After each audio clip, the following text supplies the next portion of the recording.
Hello and welcome to episode 16 of the Player 3 podcast. I'm your host, Luke Croft. Alongside me here to my right, we're not going around the circle anymore. I'm in the middle. Here to my right, we have the always visually stunning Larry Hunt. Hey. And over here to my left, we have, he can fix you a nice delicious glass of Pepsi and steal your daughter's hearts.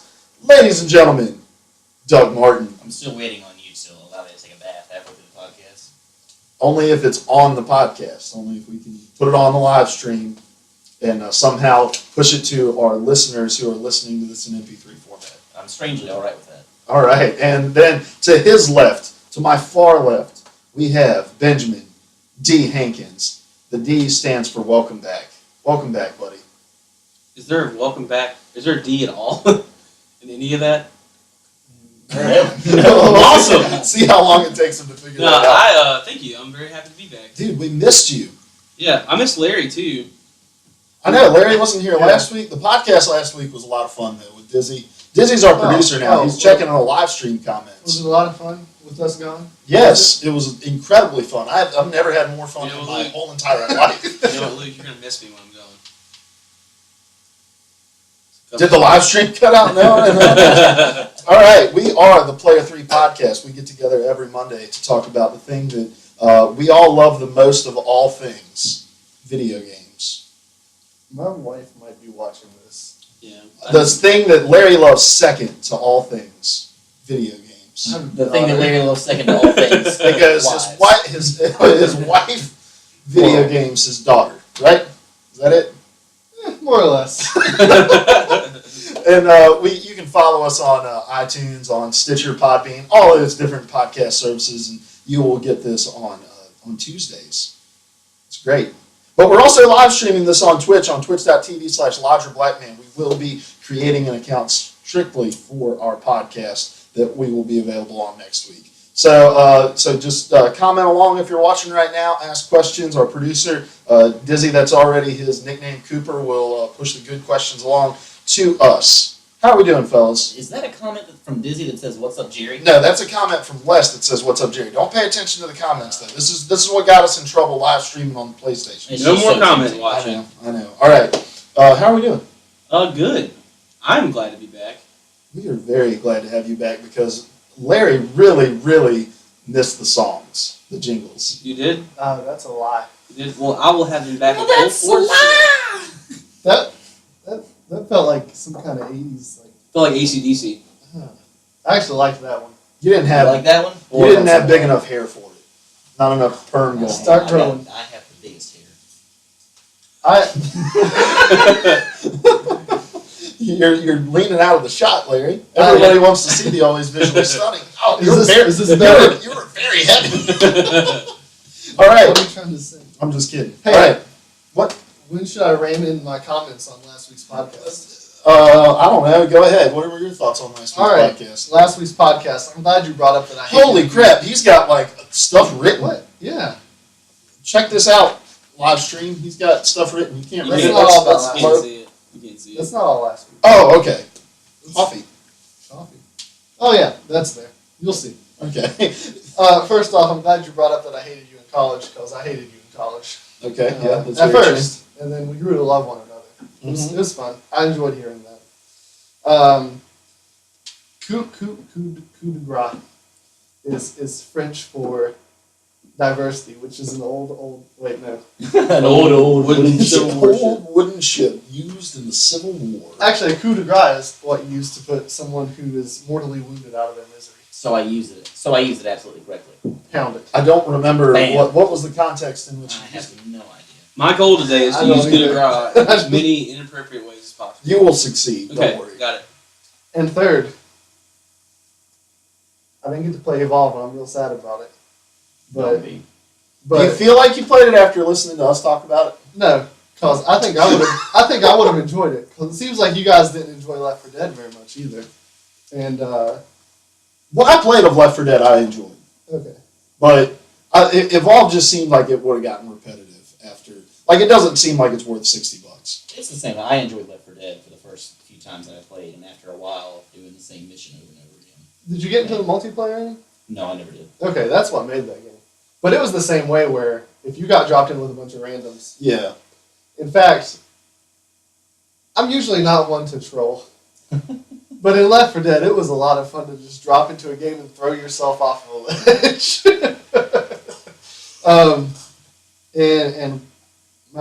You may have noticed that in some gaming things, I have a group of guys and I call them Team Epic Win. That actually started on Left 4 Dead. In every other game, it's ironic because we're not usually that great. But in Left 4 Dead, we didn't lose. It was fantastic. Ever. Epic Cool. teamwork. Literally, they have a Wikipedia page. Except about it. when they Do you? glitched. Probably. We should make a Wikipedia page for you. Okay. Let's use Barack Obama's Wikipedia page. Seth, our producer, says you're hard to hear. All right. Well, I'll try to keep it up, Diz. Well, the microphone has nothing to do with the live stream. But anyway, so any other comments? If you had to Um, score our last episode, a Metacritic score, so like 75 is decent. Wait, so it's a number out of 100. Yes, or 1,000, whichever. I'd put you at a 75.3. Nice. How much higher would it have been without Dizzy? A solid 62. 62 points higher? Holy cow, No, we'd have gotten no, a 137 point whatever you said. That's not what I mean.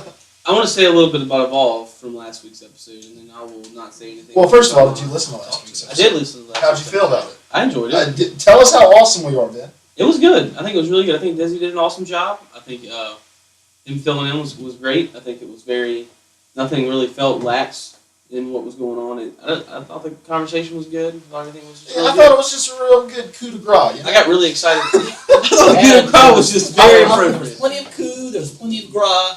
I was very excited about the Rock Band announcement. I thought, Don't kick your stand. It's oh gonna show gosh, up. yeah. I was very excited about Rock Band. I thought that I love that game. I've always loved that Talk game. into your mic as well. That'd be I was great. I'm talking okay. If you're not watching the live stream, Ben has this thing at about over his head at about a 27-degree angle. It makes absolutely no sense. I was very excited about the Rock Band announcement because it was I love Rock Band and it's a game that I have near and dear to my heart. It's the reason he still owns his 360. Like Yes. one of the only It's reasons. really the only reason I have a 360 still. And I've played a couple games of Evolve in the beta with a bunch of randoms, and it was a lot of fun with randoms even. I found people that were actually doing like what they're supposed to be doing there, so that may be like a coup de grace occurrences, but I enjoyed it a lot. I actually made a couple friends with that. So Well, you got to think of people conscious enough to know that the beta is available, or people who are interested in the game and what the game is all about, probably. Even though a lot of times betas are used as demos, so like there's probably a higher higher likelihood of getting with randoms who really know what they're doing. Whereas like a lot of times people just buy a game because it's the new game that they want. So I got into a couple of games that were very difficult to endure because the randoms were not very good. Didn't really understand what the point was. They thought it was let's just kill as much wildlife as humanly possible. yeah. But yeah. But if it's your cup of tea, it's your cup of tea. Like you mentioned with Left 4 Dead, their multiplayer was kind of their coup de grace. I quit. You mentioned that that was kind of their bread and butter. But Evolve is only online, and I felt just that the short time I had with the beta, it was getting old. But I also lose interest in games fairly quickly anyway. Yeah. Like the crew. Yeah, Ben says. How long did you have the crew for? I had it for a couple weeks. He didn't make it out of Detroit. And Detroit's like, you're out of Detroit within the first like 15 minutes of the game. That's so. probably true. But I don't care. I just, I like to try new things, you know, and then they don't normally set well. I I like to try new things. I like to try new things and then give up on said new things and then coup de grace them. All right. That was actually a proper usage of the word. Kind of close. I don't know. I think coup de You finished grace it. is a noun. I don't think it's a verb. But anyway, so, I think it can be either. well, he said he thinks it can be either. I got you. I like how you use my mic. Yeah, Sorry. it shows up as your voice if we use your mic. I wanted to get my phone so that inevitably when I have to Google some word that one of you guys Did says. we turn your mic off by accident? No, we're good. Okay. Sorry. Go ahead. I can. I interrupted you. I apologize. All right, we're going to get this episode started. Oh, any other comments from last week's episode? Not really. I enjoyed the verbal instead of clapping during the. You want to the just kind of sounds. make that the norm? We can make that the norm. I mean, yeah, I don't know. Whatever. Yeah, let's do it. Okay, Let's cool. do it. Yeah, everybody needs something. Everybody right. needs somebody. That's right. All right, so right now we're going to move into the way that we open up every show, the releases of the week. Releases of the week. Clap, clap.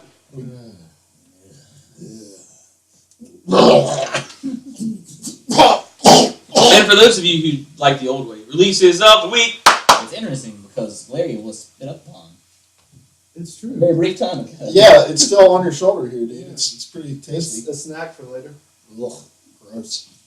All right, so the big release for this week, coming out on both consoles, is Dying Light. This is developed by Techland. It's published by Warner Brothers. This is the game where it's post-apocalyptic zombie world. During the day, the zombies are pretty manageable, but at night they become super fast and have all these like extra abilities that make them even more terrifying. But a little bit of news out of this.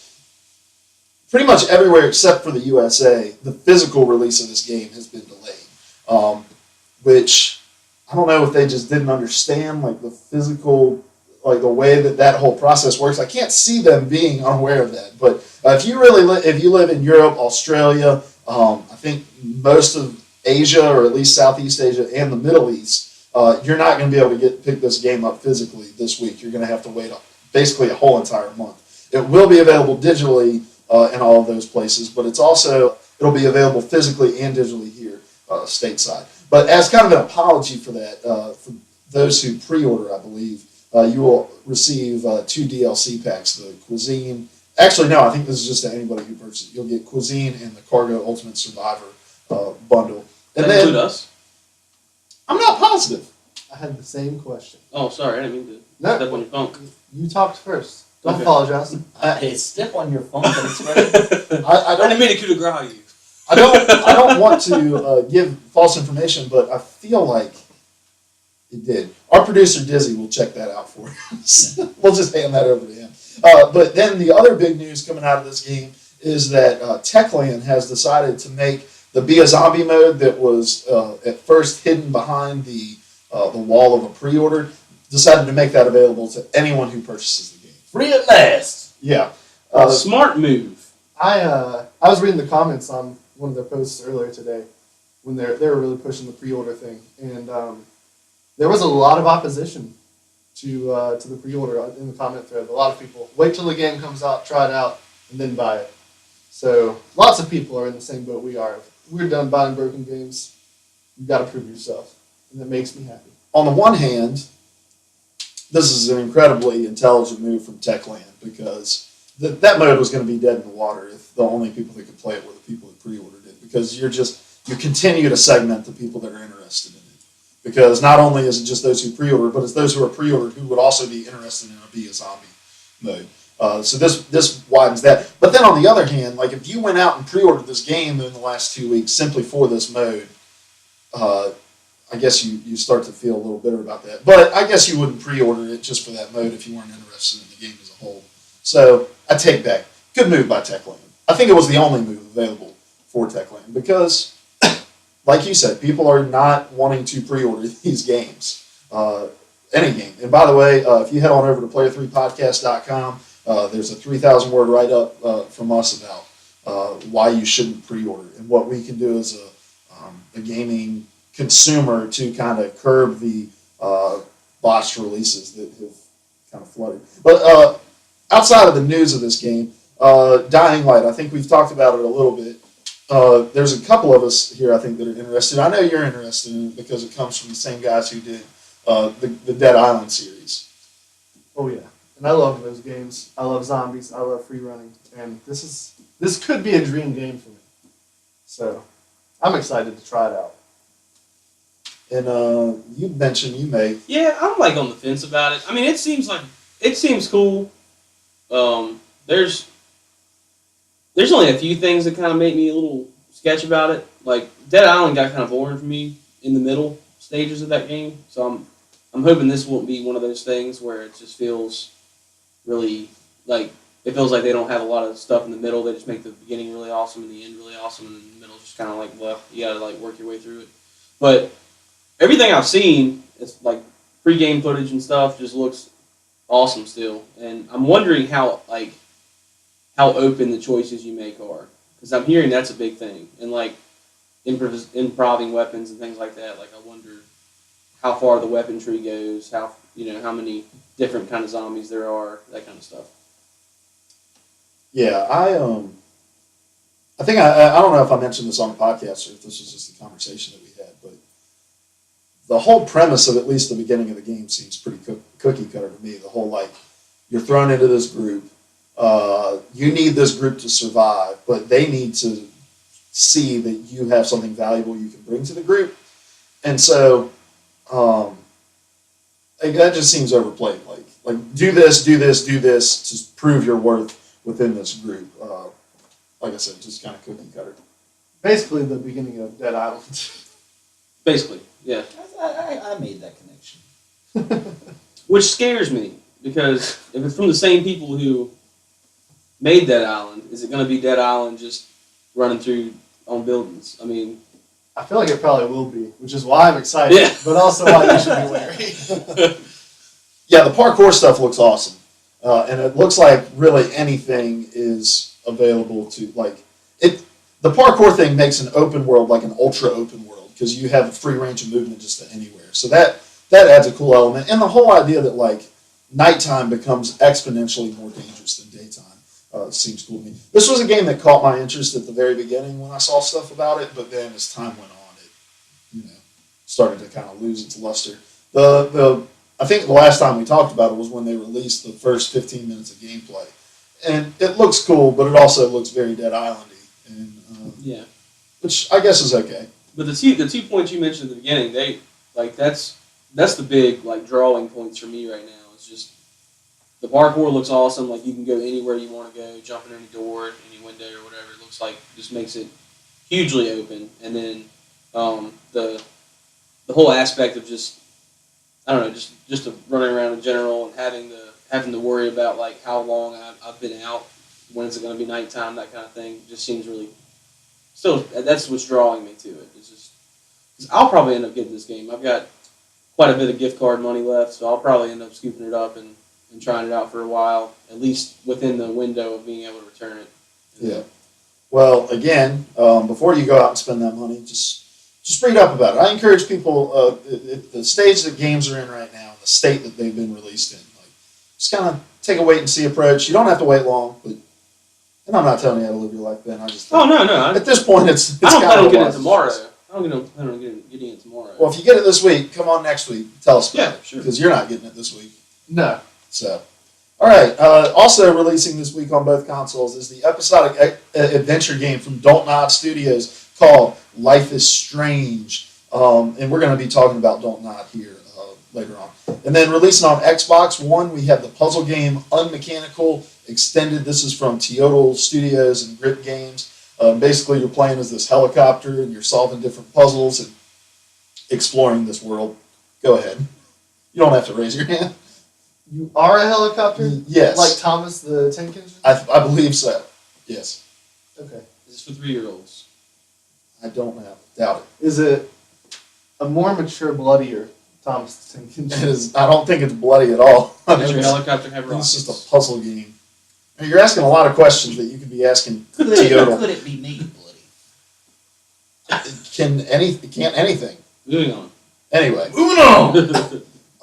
Then on the PS4, and that game, Unmechanical Extended, I believe, is coming out next week on the PlayStation. Then coming out exclusively for PS4, PlayStation. You said PlayStation. It's Xbox. it's coming out on Xbox. Oh, next on week. PS4, My fault. the I'm sorry. recap. I'm sorry. Excuse me. This He knows guy. what he's talking This guy, about. man. I'm sorry. I ruined it. Then on the PS4, we have this dark action adventure game that's called Raven's Cry from Reality Pump and Octane Games, where you play as a pirate named Christopher Raven, and it's kind of just the typical somebody murdered your family and you got kind of upset about it, and now you're going to hunt them down, you know. Is that a play on Christopher Robin? I have no clue. That's the Winnie the Pooh guy, isn't it? Is it? Maybe it's a dark Pooh's Tale. Yeah. Most poos are dark. Well, you know, if you ever watch Winnie the Pooh, you know, Christopher Robin's by himself. I wonder if his parents were killed by Winnie. And now he's Ouch. sailing the seven seas to try to hunt him down. There aren't enough pirate games. There aren't enough good pirate games. Yeah, I Have you ever agree. played a good I agree. pirate game? Uncharted. Black Flag. He was kind of a There's pirate. Uncharted, and he's not. He's a treasure hunter. He's kind of a pirate. I don't know. No, but Black Flag. I can see that. Yeah. Black Flag was a wonderful pirate's tale, but Yeah, but it's the only one. it It's the is only pirate game that's worth playing. Is it? I'm trying to think. Pirates of the Caribbean Lego. Yeah. Is there a Legos Pirates of I'm the not a Caribbean? Lego game. Lawyer. Lawyer. I didn't know there was even a Legos Pirates of the Caribbean. I love think there pirates. If there was one career path I could choose besides my current one, it would be pirate. You There- can be a pirate. There are You can go to modern day Somalia. pirates. Yeah. I know, but You have to be Somalian. they're not the same. No, they got like AK-47s. But Almost as I if feel like swords are way less of an effective weapon as they used to be. Not those big those big thick whatever they're called swords. The ones Saber. that they had. No, the big I don't know what they're called. Like Cutlass. they had them in the Middle East. What are they Scimitar. called? Scimitar. Yeah, them things. I don't understand how that's any Semi-charmed. better. Scimitar. Yeah. They still It's cannot. like the blade's like the width of this computer screen. It doesn't matter. It's still not going to stop a bullet for you. You can hold it up like this. And then your whole entire torso. Excuse me, sir. Could you shoot right directly at my head, please? Your Oh, head's the important part to block, man. You can take a bullet anywhere but the head. You're fine. Yeah. no one has You ever lived through. died. If there's one thing Halo has taught me, Yeah. No headshots. And then a remaster of the. It's like a late '90s adventure game. Grim Fandango is coming to PS4. This is from Double Fine Productions. Game that plays on Mexican folklore. Has anybody here played Grim Fandango, the original? I've heard a lot of good things about it. I've never played it though. I've seen pictures of it. I've never played it either. We should give it a shot. I'm not buying it. How much You is should it? give it a shot. I don't know. Anyway, so that's your releases for January, the week of January 26th. Releases of the week. Clap, clap. All right. Now, we move on to everyone's favorite segment. I don't know. It may not be. Is it your favorite segment, Seth? It's my favorite. It is my least favorite segment. Which one is it? Moving on to Seth's least favorite segment, news. News with podcast guys. Beautiful harmony. Did you like the harmony Nice. at least? The harmony almost made it bearable. Loved it. I'm going to come in with a soprano next week. Don't you worry. Okay, we got it. All We right. gotta practice like a 4-part harmony. Get What's the Larry in on fourth it. part? I don't know the names of them. Bass. You can do a bass part. Yeah. I am physically. I was incapable of doing the bass medley. You part. could be all about that bass. Ooh. And we Have can. you heard me talk? Ooh. Have you heard me talk? I forgot the word I was supposed to use incorrectly. I was gonna say it. That was good. That was good. Yes. Are you ready, soldier? Next week we'll have a fourth part to the harmony, or add a third and a fourth part, and we will coup de grace this haberdashery. He's got it. He's nailed it. All right, first item on the list. All right, we're going to do this exactly how our conversation about this went, Ben. All right, Okay. you got this? Uh-huh. So the Elder Scrolls has got an official release date of June 9th of this summer. Couldn't care less. And it will no longer require a monthly subscription. I can knock it door. Woo! Larry's very excited. Yes, I am. look at how it peaks. That's good. I'm extremely Speaks up, excited about this. Very much.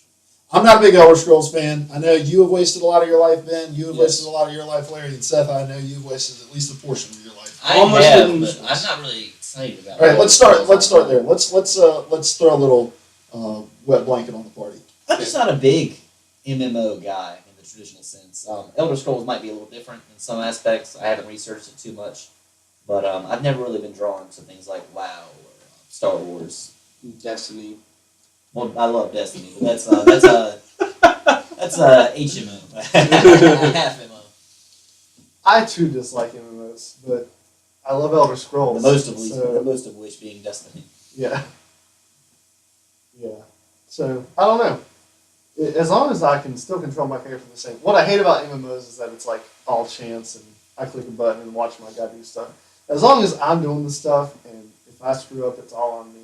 That's But what I at want. QuakeCon, they had a video of them playing Elder Scrolls Online, and in that you were in a first-person view, just like Skyrim. It looked exactly like Skyrim. You were just in an MMO. If it functions similar to Oblivion and Skyrim, the traditional Elder Scrolls games, I might be a little more intrigued. But So is the game quest based? Like you do? I guess I don't know. Elder Scrolls games have always been, so I would assume. I hope that you can like build a like a I don't know what the word is. What's the word for Haberdashery. a group of people? a Like a coup, team? a coup. A coup de grace. A coup de grace. A group home. A guild? Is A that what halfway it is? house. A guild A guild. hall. You can I call hope it you can a build a guild. guild and make a guild hall. I believe it's pronounced I'll- guile. I have always wanted to play a game where you can do something like that, but it's like you can control what happens. Like kind of like WoW, but I don't have to pay for it every month, and I don't have to have the gameplay like WoW is. You know? Yeah. And Ben and I have already discussed that if werewolves and vampires are a thing in Elder Scrolls Online, we're going to start the Vampire Werewolf Alliance, Mhm. the VWO. Mhm.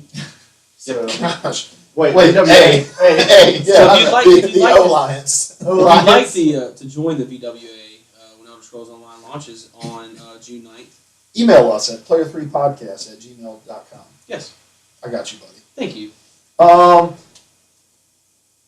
MMO, the idea of an MMO is a little overwhelming to me because when you meet somebody who plays video games and they are really into an MMO, they don't play video games. They play that MMO. You know, like we lived with a guy in college that played World of Warcraft, and that is all he did.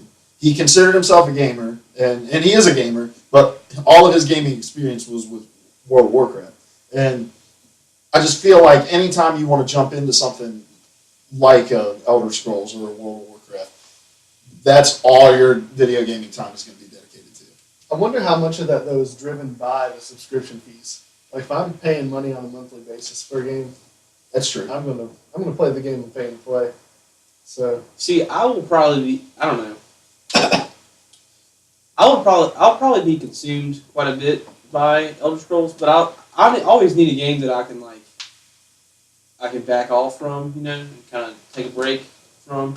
Here recently, though, I've had a struggle to get on and play a lot. So, I know. I'm hoping that So said 3 weeks after they started Halo 2. More than 3. I'm hoping that you know I can carve out some more time to play. Period. You know, but I feel like that's true of some, that Elder Scrolls may take up a lot of my gaming time, but I don't think it's going to be as bad as like Skyrim was when it came. Because Elder Scrolls, I could play with, like, me and Larry could play together, but we could also say, hey, let's go hop on Titanfall for a minute. Skyrim, I'm just like, close the door, turn the lights off, nobody else comes in the room, I'm just playing Skyrim. Don't get in a party with anybody because nobody wants to talk to me while I'm just hunting dragons. I mean, But I think like the basis of a Skyrim isn't totally different than Elder Scrolls Online. This is our feed froze. Oh, okay. He said never mind. It's okay. But anyway, like with this being an online, like the people that you encounter are real people. It's not really one of those sit in your room, just kind of get away from right. that world. Is that what you're saying? That's what I'm saying. I don't feel like it's going to consume as much time as Skyrim did because it's not like a do it myself kind of thing, you know? yeah. The first time I ever played Oblivion, I was at a Yes. friend's house, and I'd never even heard of Oblivion. And I was like, oh, this is a beautiful game. And so I sat down and started playing it at 9 o'clock at night, and one by one they went to bed. And before I knew what I was doing, the sun came up, and I was like, I've got to be at work in 2 hours. What have I done? And then he realized that days had passed and he lost his job long before he ever had that thought. I was supposed to graduate high school the year before when I started the game. Your friends were dead. I had a similar They had one by one, they all fell asleep forever. I had a similar experience one weekend in middle school with Degrassi. That's That not. was a great show. I spent No. a weekend at No. I spent a When Jimmy weekend got shot, I was so at like Dustin's. Wait, is that Drizzy? horrified. Yeah, Drake, it was Jimmy, yeah. I spent a weekend in a friend's house, and he had DirecTV, and I did not have DirecTV, and so I wasn't able to access Degrassi like the cool kids. And I just kind of turned it on. I was like, "What is this Degrassi?" And it was the greatest thing I'd ever seen. Hold that microphone up, buddy. Actually, Tell us with passion. it wasn't the greatest thing, but there was so much drama. And before I knew it, the weekend was over. Before I knew it, the weekend was over, and Drake was in a wheelchair. And I didn't know what had Jimmy happened. doesn't get shot till like season 3 or something. I think. I don't know what I saw when it took place in the chronological Degrassi order, but it was engulfing. It was intense. This is what normal people feel like when I talk about Firefly, isn't it? Yes. Yep. It's what I feel like when you talk about Firefly and when he talks about Degrassi. So. Oh, let's do it at the same time. Oh gosh! All right. We're moving on. Moving on. You said all you need to say about Elder Scrolls? Yeah, I'm just really excited about it. I mean, I hope my excitement is fulfilled. Why do you think they dropped? Oh, go ahead. Sorry. Samesies. Okay. Why do you think they, outside of just the people would have been unwilling to pay for it? Do you think that's just the main reason that they did away with the subscription? I think the main reason is that because on a console you're already paying for internet and the console subscription fee, and then you're going to add another one on top of that. That's the sole reason I wasn't willing to buy this game. And I think there's also I read some less than satisfied reviews of the Windows version of this game. So Didn't Star Wars: The Old Republic do something similar? They dropped the pay, or they didn't drop the pay to play, but they added a free option, and then you could pay to access some more content or something like that. yeah, Okay, so maybe that's what will happen here. Yeah, that's the planned model, is that there's going to be like a premium rate that you can pay and get access to different content. And if that's the case, But- that's pretty traditional, like Tibia. Well, but Yeah. But I think this console has become used to if you're going to release something, we don't want it to be pay to win. And I would hope that Bethesda is in tune enough with the community to understand if we're gonna make people pay for premium content, it needs to be something that's not going to affect the experience of the players who simply just spent $60 on the game. yeah. I'm going to need to double check what's behind that paywall before I purchase this game actually. Because, gosh, if it's like a DICE home front thing, on the back of it, enter your battle code to unlock premium content. And what they mean is get higher than level 5 in multiplayer. Yeah. Well, and I think this was awesome for them to kind of package all together, because I don't feel like we heard anything out of Elder Scrolls Online for consoles in, I don't know, maybe since the thing launched. It's been a while, yeah.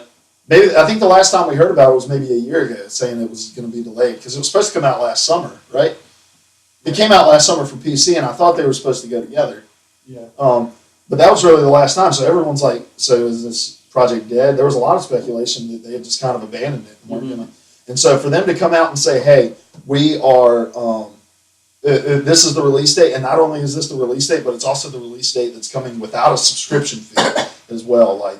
It took, oh man, it's really good to hear from Elder Scrolls Online, to, holy crap, this is awesome to hear from Elder Scrolls Online, for people that are, in tune with that world. I was only moved by it in the sense of news, that's cool. So anyway, a lot of people excited about this.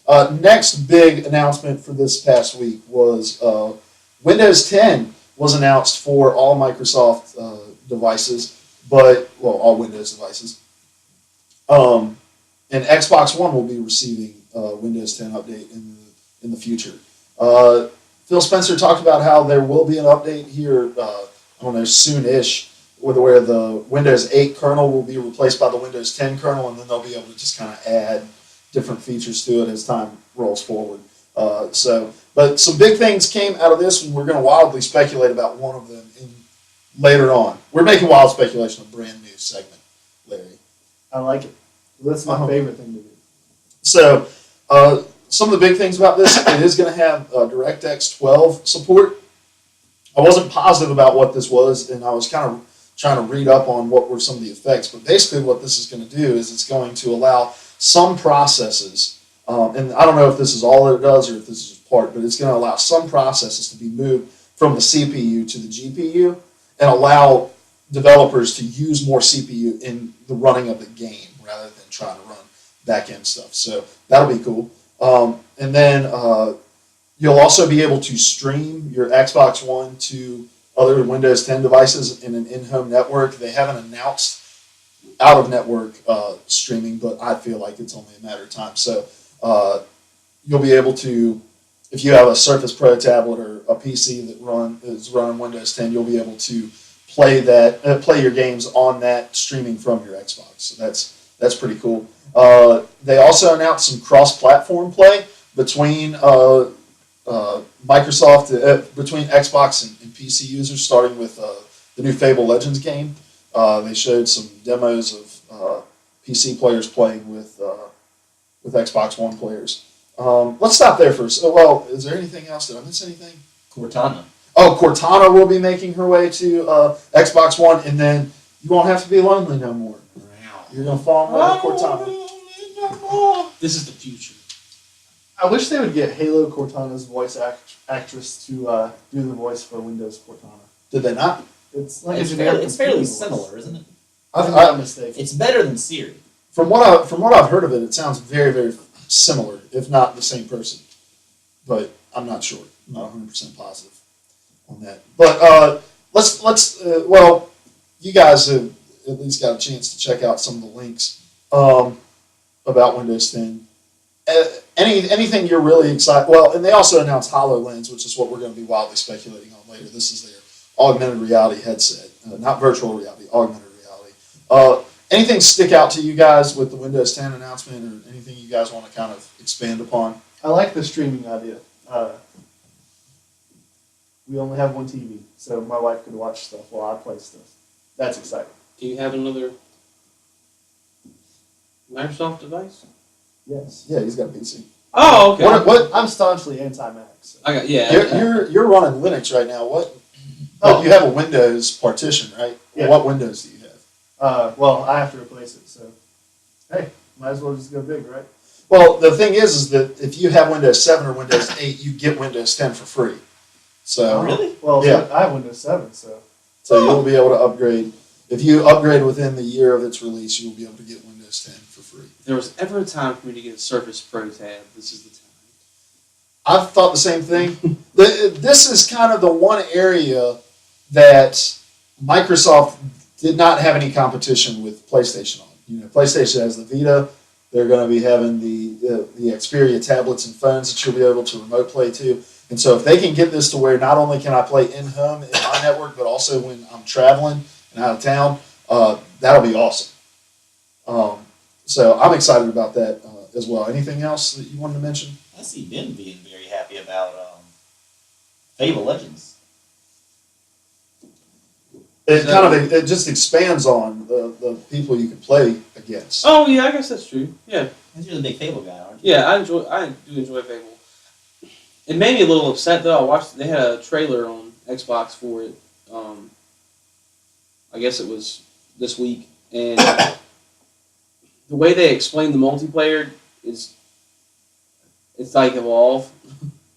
It's Yeah, four it's of you guys, 4v1. and you're playing against somebody who controls like the battlefield, and I don't know if I really like that, but I mean, it may be okay.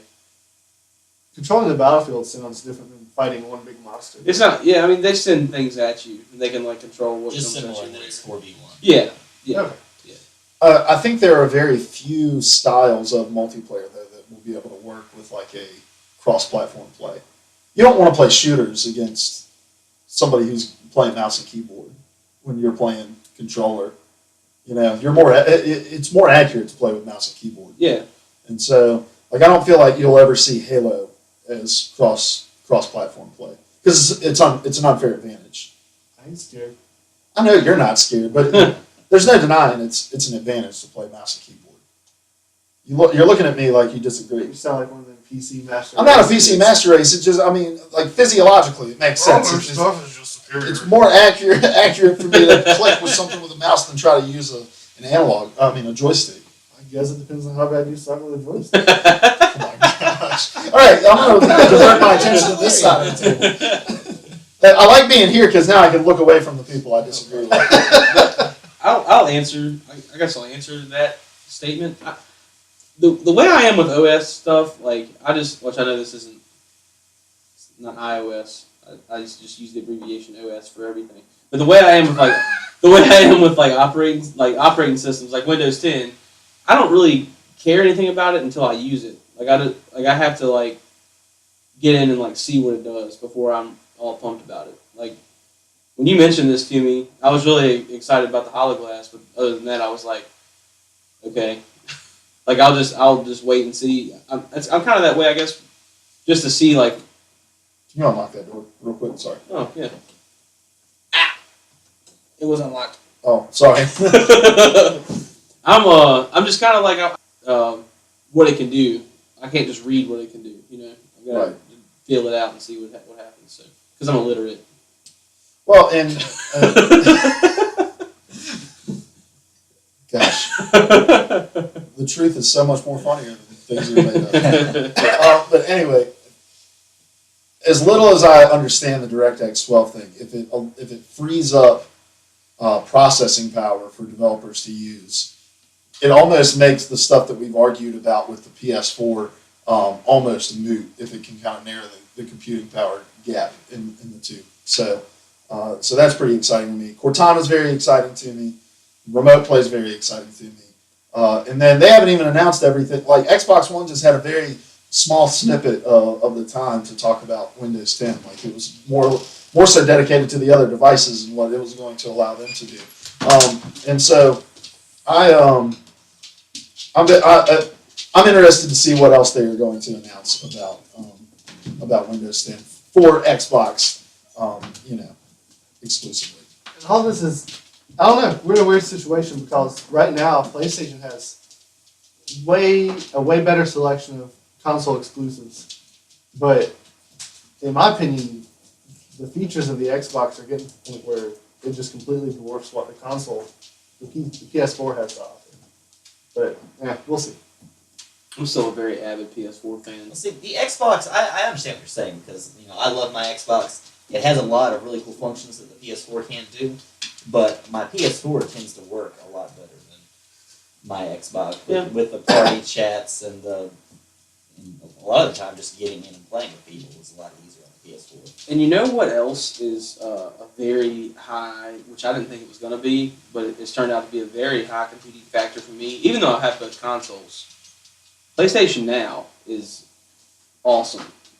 Yeah. I kept my subscription because it's real awesome. I'm playing BioShock Infinite right now because I didn't finish that game, so I'm playing through that. I'm playing the first Uncharted. I'm playing Sonic Generations. I'm just playing all, and it's like I want to play this. Okay, I'm gonna go in and find it and start it.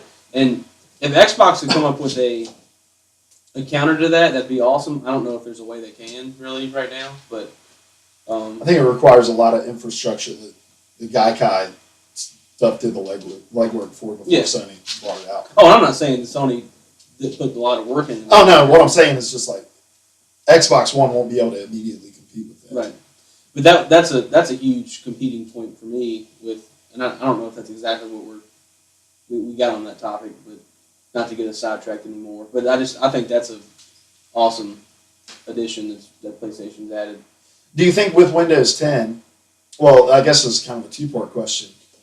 First of all, are you satisfied, not necessarily with the responsiveness of the UI, but with the layout of the UI for the Xbox One? And do you think with Windows 10 there will be an overhaul to the UI?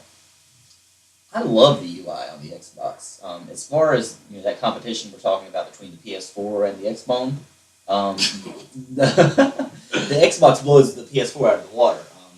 Which even the 360 did that with the PS3, I think.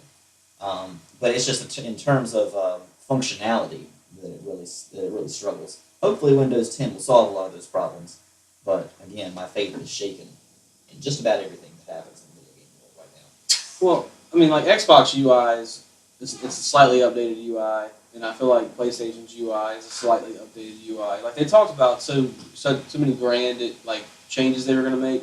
But if you put them beside each other, they're different. They're very noticeably different, but they're also noticeably similar. I mean, you can tell not PlayStation to Xbox, but 360 to Xbox One and PS3 to PS4. Yeah, you can see the lead. Yeah, and it's I would agree. I like Xbox's UI a lot better than PlayStation's just because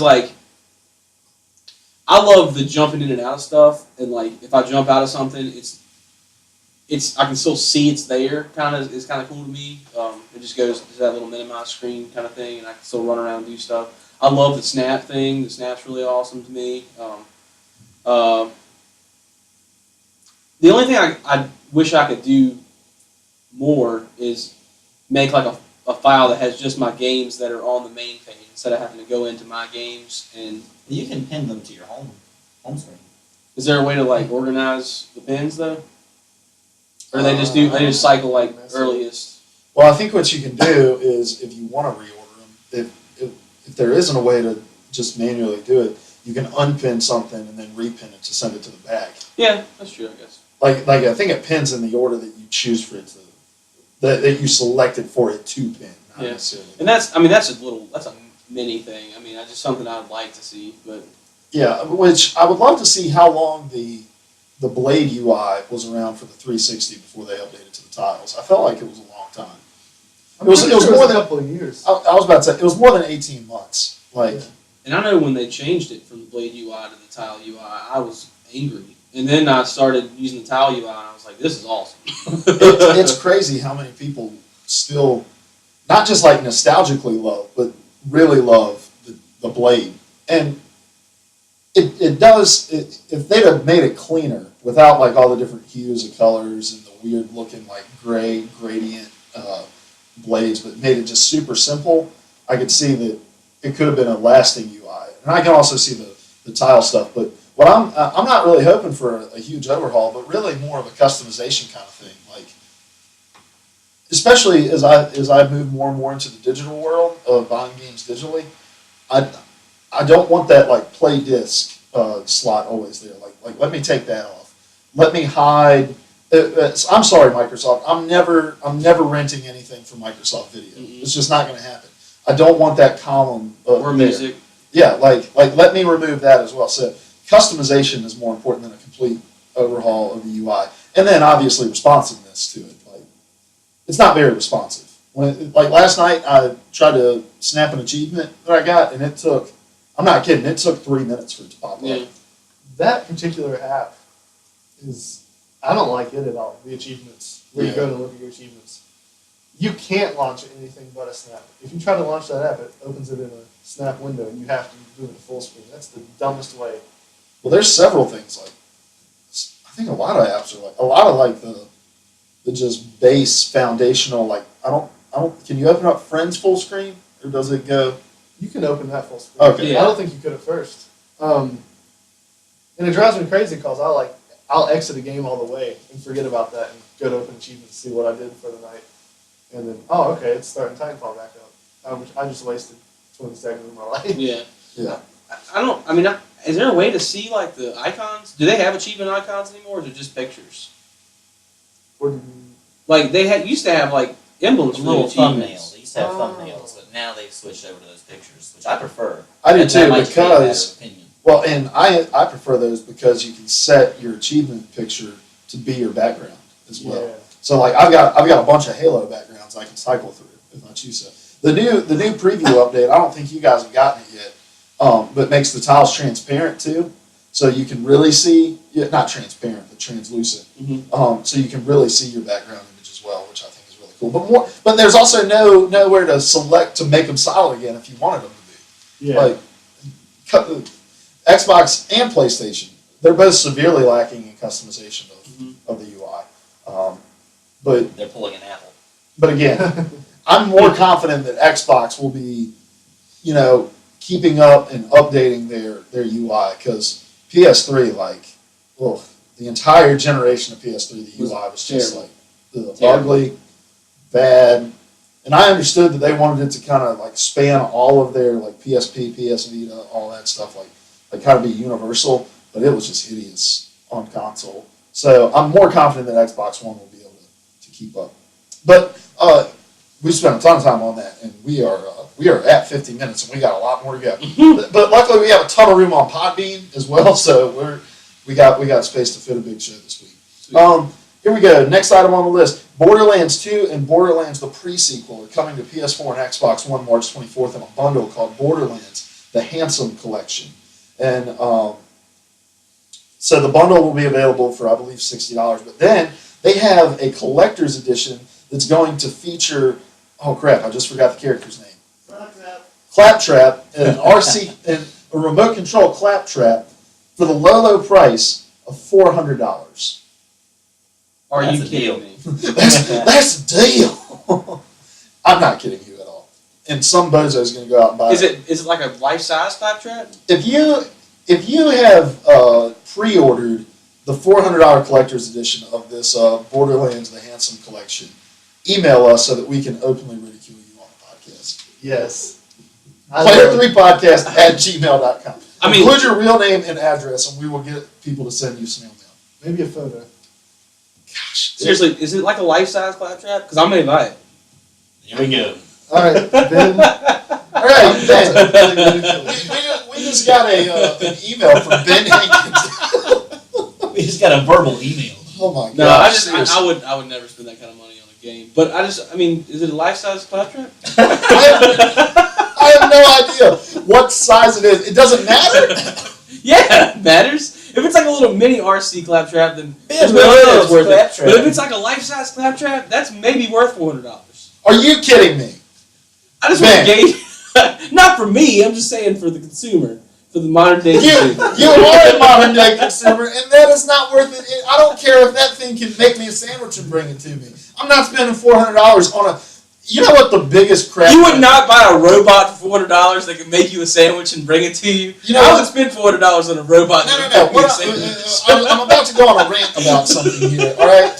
The rant is this: when something gets promoted as a collector's edition, it's not a collector's edition because they're going to produce however many. They're going to produce like X amount of them, and there's not going to be any rarity to this except for in the case of nobody's freaking spending $400 on an RC version of a video game character unless you're Ben Hankins. Are you trying to tell me that all those Beanie Babies I bought are worth nothing?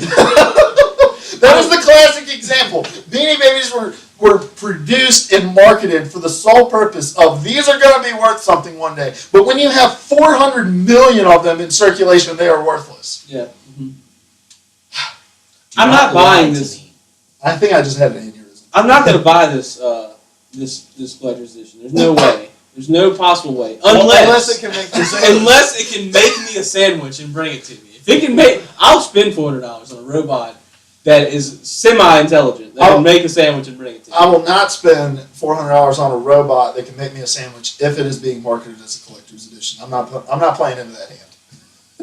I will live a sedentary lifestyle. Again. Hand Claptrap. I'm Since you did that. Hey. releases of the week Claptrap. But on the other side of this coin, though, I'm pretty excited about that. The two games. Oh yeah, Oh, definitely. I do like Borderlands. Dizzy is as well. Dizzy's not in here to speak, but he's a very big Borderlands fan. I've never played it. I've had plenty of opportunities to play it. I owned a PS3 and I owned a Vita, and it came out on Vita. I heard the pre-sequel kind of fell a little short of expectations, but Borderlands 2 makes this bundle worth it. What I didn't understand with the pre-sequel is why in the world would you make a last-gen exclusive game? Well, it isn't anymore. I know it's not anymore. It's going to be on current gen, but I just didn't understand that choice. Because it's all about install base. Like PS3 and Xbox 360 have exponentially more bigger install base than. I've used the word exponentially a lot today. I think that's like the third or fourth. What's the time. French word we're supposed to use? Coup de grace. Yes. But so I think we talked a little bit. My biggest disappointment being South Park: Stick of Truth not coming out, but there's still a ton of people with those consoles. Diswald being one of those, and then to come out, however long later and say, hey, we're going to bring this out on current gen consoles. You're double dipping. It's good. It's good for the company. It's good for us who didn't have a chance to play it. Mhm. Because I was a little bit interested in playing the pre-sequel. I just wasn't going to buy it for old console. well, if you're interested in playing the pre-sequel, you'll probably be interested in playing Borderlands 3, which has been teased by Randy Pitchford that an announcement for it is coming. That's the CEO of Gearbox, the people who make the Borderlands series. But for PAX South in 2015, so Borderlands 2 was a hit and very popular across all kinds of different consoles, handheld and. I've had it on my Mac Console. actually. Do you? Yeah. Well, look at you. I want to see Borderlands: The Sea prequel, which takes place before the game in Atlantis. Phil Spencer make it happen. This is in the other room. Like he's probably got a C prequel. What's he talking about? So yeah, be on the lookout for that. We'll talk about that when we get more information on it because we're rolling through right now. All right, then Focus Home Interactive and Dalton Hot Studios, who we mentioned earlier for Life is Strange, have announced a new action RPG called Vampire. VAMPYR. This game sounds very, very interesting to me. It takes place in post-World War I Spain. You are a doctor who is working with a patient, and you are bitten, being turned into the namesake of the game, a vampire. Oh, nice. You have a stink bug on your shoulder. Oh no, don't scream. I'm flicking it. It's gonna spray! We're good. That sounds like a classic Dr. Acula situation. I don't know who that is. Nobody but you Dracula. remembers who Blackula is. Oh, Dracula. Dracula. Dr. Acula. Yes. Yes. Yes, very nice. The odd spelling of the game perhaps comes from the Spanish spelling of the word vampire. I think it's Spanish. Vampire. But it also could hint at the style of the game. It's an RPG, but it's really decision-based, like choice-based. So you have all these different moral choices that you're going to make. And the Y representing a fork in the road. Two roads diverged in the yellow wood. And sorry I could not travel both. Robert Frost. I hope the first moral decision in the game isn't whether you're going to kill the dude who just bit you, because I like to be a good guy in games, and I'll be pretty upset if the guy just turned me into a vampire. Because if that turtle bit me, I'll cut its head off. Brian Fellows, Safari Planet. Brian Fellows, Safari Planet. There's so many like references I don't understand. Gosh, Ben's just been all over here. But the game sounds cool. Anyone else get a chance to look at that? It looks neat. Is this PS exclusive? No. Oh, I spent a lot of time trying to figure out that word. It's don't nod. But Yes, it's one word. it's donuts. And Nod. that's my problem with hashtags. It's Don Snod. I try to capitalize. I do too. The Yeah. first letter of each word. Yeah, that's what I do. Speaking of which, hashtag no pre-orders. Tweet out that article because we shouldn't be pre-ordering, ladies and gentlemen. South Park tackled it. I would like to think that we influenced that. We probably did. Thank you. Seriously. It was us that did it. We should get royalties from that episode. So apparently Phil Spencer and the creators of South Park get together every week and listen to the Player 3 podcast. That was the other thing that came from the Windows 10 event was that Phil Spencer was wearing a Battletoads shirt. Hey, Battletoads. So Battletoads possibly making a current gen. That game, man. I'm telling you. That game. Those are words, and I appreciate the That insight, Ben. Any other thoughts on Vampire? I think it looks cool. I like playing as vampires. From our recent talk on Elder Scrolls Online, I enjoy being a vampire, so it'd be nice to do that. I'm probably gonna pronounce it vampire. Vampire. Vampire. I hope it's not Yeah. Twilight style vampires. I'm looking for more of Underworld or classic. That's what I was going to mention. Like, as saturated as the theaters were, like that kind of media was with vampire narratives, the video game world really hasn't seen too many vampire narratives as of late. Correct? Yeah, I mean, It's like pirates. outside of the Elder Scrolls. But other than that, But even that is like, you can go through the game and completely avoid being a vampire. Why would you want to do that? Because you're a werewolf. That's what if you're a werewolf vampire? Is that possible? No, can't be a A werewolf. vampire. What in the Werewolves. underworld world? Vampirism is a disease, but being a werewolf makes you immune to disease. A vampwolf. They're both very awesome options. If you're a vampire, you get to sneak into somebody's house and like suck their blood at night. It's Have awesome. you seen Underworld? That's the premise. You're not allowed to see Underworld. I know. It's got Kate Beckinsale in it. And so you can't watch Pearl Harbor. Never seen it. Never Really? that interesting. Oh, it was pretty good. But Hey, when I was in high school, I watched it. I had it on VHS. It was on 2 VHSs, and I watched it all the time. Sorry. my wife's watching this stream, so we shouldn't talk about Kate Beckinsale. Underworld. Go ahead. That's the whole premise. They make a crossbreed between a vampire and a werewolf, and it's this ultimate being, like Shadow the Hedgehog. Nice. You mean Knuckles? I think you're mispronouncing Knuckles. No, there was a shadow. Yeah, that was Shadow. And Sonic I think you're battle. I think you're mispronouncing He's like, Knuckles. It's I the am ultimate. the Knuckles is ultimate a life life. form. Knuckles is Oh wait, the no, best. that's Tails. Tails is the squirrel. Not Knuckles. squirrel. Knuckles is the best Fox. of that people. Knuckles has like Knuckles is red and Knuckles. Shadow's like a maroon or like a. I know that there is a Shadow and I know there is a Knuckles, Shadow said he was the ultimate rifle. but he's not. Knuckles is. I don't care what you think. Moving on. Moving on. All right. According to a tweet from Anonymous Protection, and then some other more reputable. I don't know how reputable Anonymous Protection is, but more reputable sources. It looks like Xbox will be revealing that the new Call of Duty for this year will be World at War 2. I'm very excited about this. World at War, I keep going back and forth in my brain. Do I like Call of Duty 4 better? But I just had so much fun with World at War. I hope there's zombies. Nazi zombies. Yes. I'll Hmm. buy the game if there's zombies. All right, Call of Duty lover, it's Doug Martin. What you thinking other than weird grunts of a certain nature? Well, I was a big fan of World War. Anything World War II is always going to sell. I was so impressed by Advanced Warfare, though. I know only a couple of us were over here, but I loved it. we should buy it again. Should. Yeah, they're having Exo Zombies tomorrow. I think is when that comes out. You have to have the season pass, don't you? Well, you can buy the first expansion. Oh, okay. I thought you had to buy the season pass Oh, to get zombies. no. Oh, cool. So yeah, that's something exciting that's going to be happening.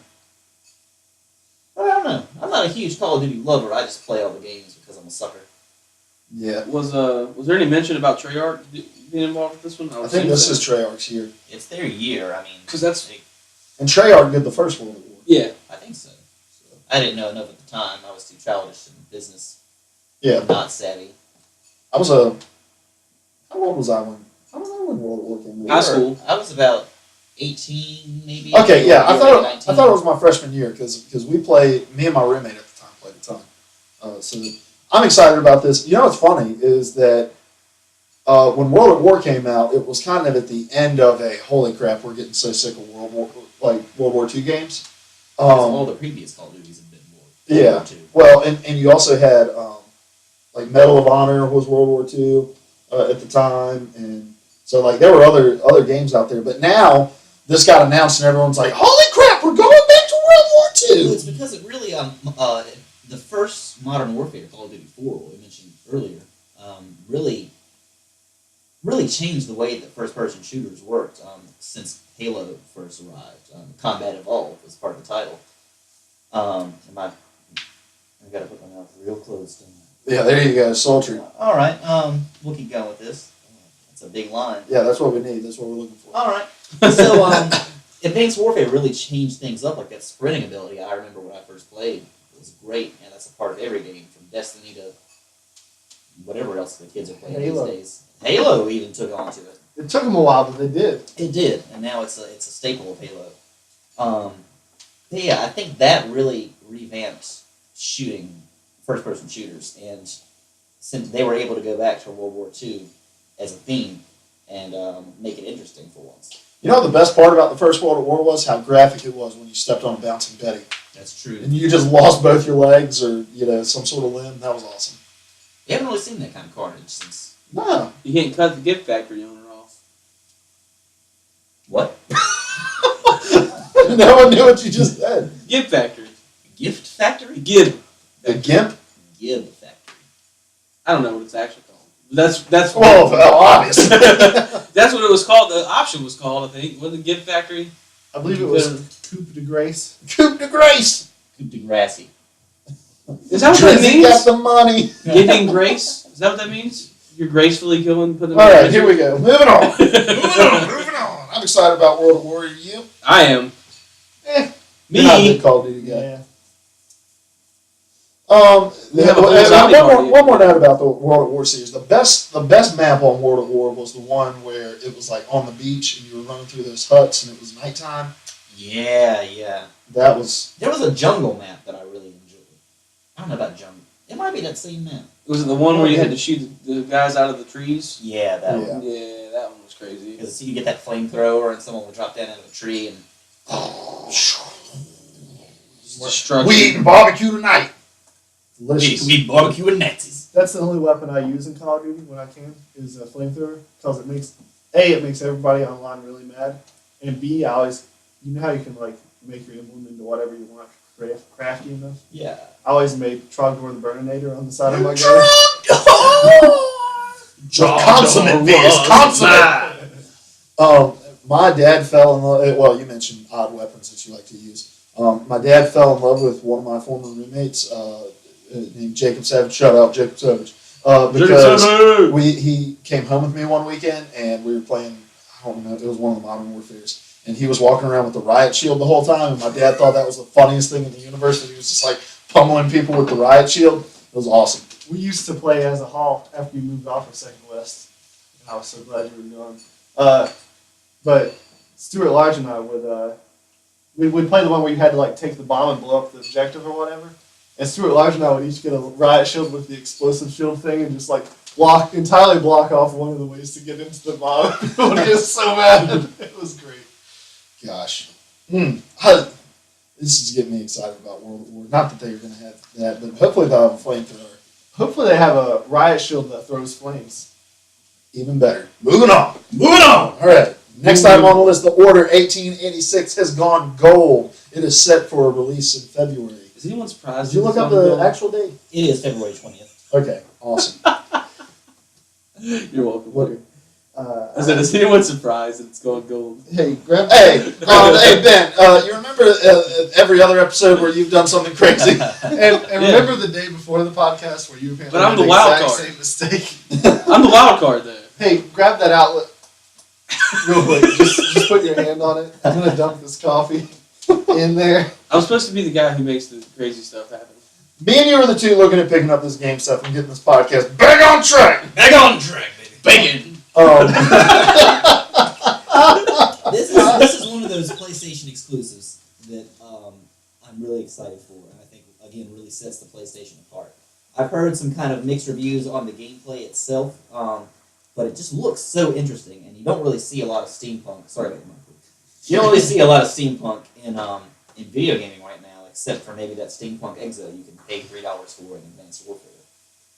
It has tempted me. Ridiculous. You can't even see your character.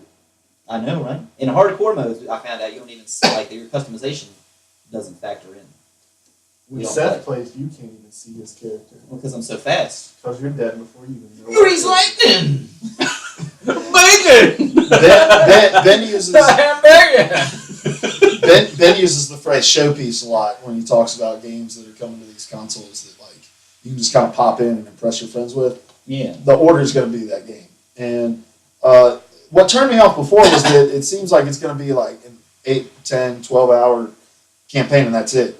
But then I started thinking like the best experience I had on PS3 was The Last of Us. And because it was beautiful, first of all, and it was a good story. And I don't know how good the story is going to be. The lore of it's cool with the whole Knights of the Round Table and seeing if this thing like bounces era to era as like the series continues on. Yeah, I think that will be that colon 1886 or whatever it is. Just kind of stands intrigues up. me. Yeah, I'm really anxious to see how they play out this. What supposedly is going to make the game stand out is what Unity, Assassin's Creed Unity, was supposed to do, in that there's supposed to be barely any transition from gameplay to cutscene. And if they can do that without the crazy long loading screens that Unity had, I mean, I feel like they should be able to. Like, Last of Us was a lot like that. Last of Us was cutscene very and much gameplay, so. But period. this looks like it's going to be a much smoother transition, and I'm anxious to see if that works out. This is one of those things that I'm really holding out, thinking that it's going to bring out some of that potential that the PS4 has. This is one of those games that makes me really sad that I went Xbox. yeah, it should. You can always get a PlayStation.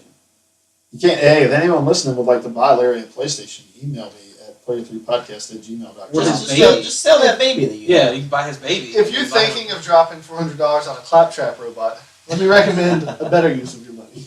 Which will earn you way less ridicule and way more praise on the Yeah, you could be. podcast. We'll like say your name every week on the podcast.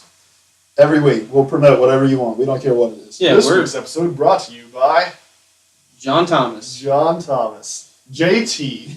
Private Eye. Do you think that your significant other is having an affair? He's on the case. If he's not the one doing it. Is that his theme song? Yeah. Moving on. Some back, like some ambient.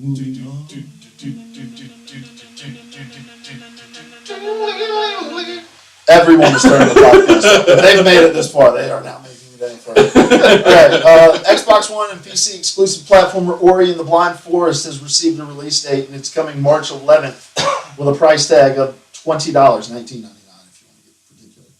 A lot of people are excited about this game, and I'm not a big platformer guy. Not really my thing, but this game looks to like mess with your mind and do weird things. I was reading about like a scene that flips upside down, but the controls don't flip upside down with it, and so you gotta like navigate the level with your brain playing tricks on you about what does what. So Is that the same one they were talking about that changes gravity? Is that the same thing? Or I'm not positive. gravity keeps shifting? Like this really cool level in Sonic Adventure 2 Battle. Featuring Shadow. No, Sonic was the character who played through that level. Shut up. Alright. Win your games. Win your classics. Learn your games. But that game looks interesting. Yeah. It's got a neat style to it. Mm-hmm. $20 isn't a bad price tag either, but I just don't know if it's going to be my thing. I'll watch some streams of it.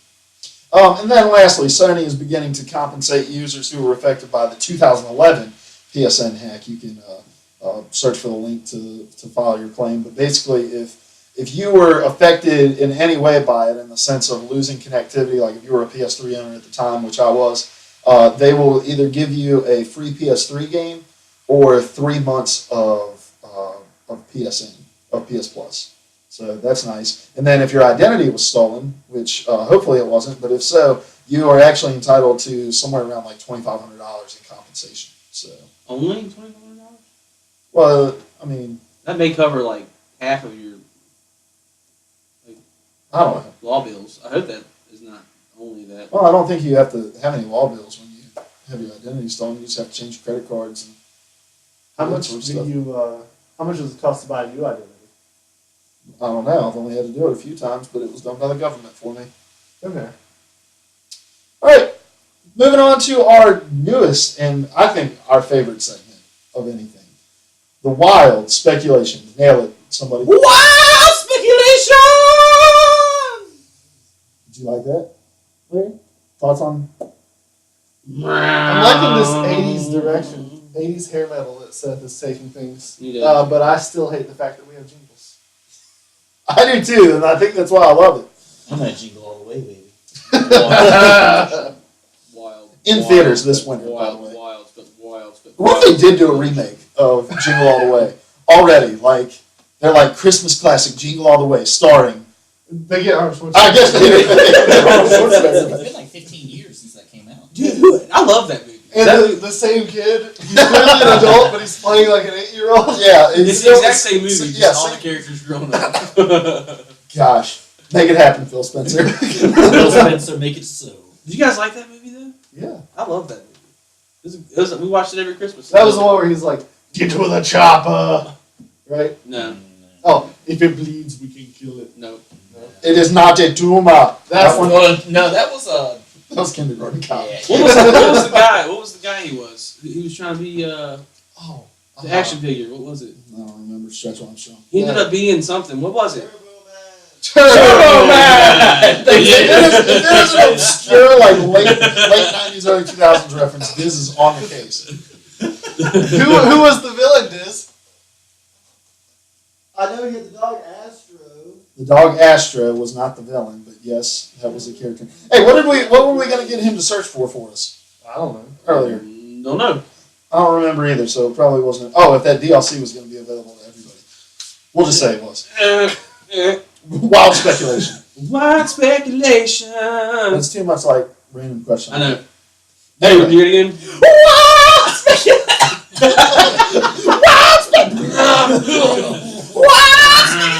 I'm trying to give you I want to give you like a strum, like a. What? Dementor. All right, let's speculate. Did you Google that one to find I out? had to. Yeah, that's all right. Speculator.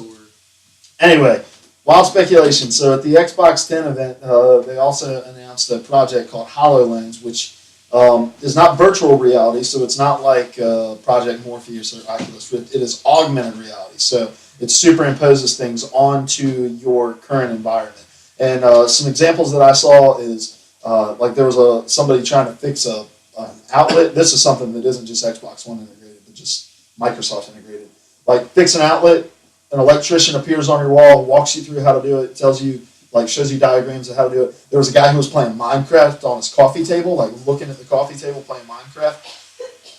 So augmented reality headset coming to Xbox One in the future sometime and to all Microsoft devices. So what we're going to do right now is, and with wild speculation, we do things that are outlandish, but then we also try to come back and talk about things that we think may actually be coming. Larry is just raring to go about this thing. I'm pretty sure he's been well prepared. So we'll kick it off with you, Larry. HoloLens wild speculation. Let me of the set week, the of the scene month, for you. of the week. You're sitting in your car while your friend's going to the bank. You set your coffee Coffee on in the the dash. dash. Actually, that took one away. One of my wild speculations was help with like DIY stuff, but apparently that's not wild speculation. That's confirmed fact. Yeah. That's pretty cool. Cause your tire goes flat while your friend's in the bank, and you need to change it, and you need help because you don't know how. And there's this little guy telling you how. And it's me, Mario. It's a me. Yeah. It's me, I'm Mario. Make it happen. All right. What else? What else you got? All Wild right. speculation. I got a billion. Feel free to So jump you- in whenever, guys. Yeah.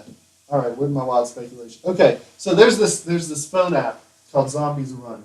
Yeah. Yeah. So Yeah. you put your headphones in and you go on a 30-minute run or an hour run if you're more hardcore than I am. And there's this story going on and they're telling you about these buildings and stuff and you get supplies for your camp. And when you hear zombies start moving, you got to sprint. And if they catch you, you drop your supplies. Well, we had this what's this thing called? This device? HoloLens. You put them on, you go for your run, and you really see the buildings, and you see the supplies you pick up, and you see the zombies, and it gets even more intense. That's one. What? Okay, keep going. We're gonna keep going because we got the podcast, and then I can pull it off YouTube, and we can make it into an MP3 Okay. because that totally canceled out everything. Anyway, all right, continuing on now. Keep going. I'm sorry. So zombies run. We got it deleted everything. So Why? I'm not glad. All right, go ahead. My health boat. Do I still need this mic? No, you don't still need the mic. So it's gonna be boxy and stuff now. It's okay. Don't worry about it. It's all we got. Unless you want to go back and do an hour and a half of the podcast. All right, No. let's go. All right, go ahead, Larry. And so you're doing zombie run. Yeah, now you really see the zombies, and it's even more terrifying. Awesome. All right, you guys. Anything else? Dragon Ball Z. That little, what is it, the Scouter? Yes! Little scouter application you can use is maybe with that upcoming Dragon Ball Z game. What I think that would be awesome for this this HoloLens. You have to speak up. What I think would be good for this HoloLens is if you could wear it like while you're driving and it could GPS directions onto your glasses. Like one so you don't have to look away from your car. You can just be driving and it tells you turn left here. And the road's actually highlighted. Yeah, Real life HUD. yeah. When you do your drive-bys, it's attached to your I gun. was Right. thinking, like, if you're using it for gaming, what if it was like your HUD in Halo? Like your television screen is sort of like when you're playing hardcore Call of Duty, you don't have the HUD, but it's actually projected onto you. And maybe you can do a little bit of that turning left and right if you're trying to look somewhere. I think Yeah. that'd be nice and neat.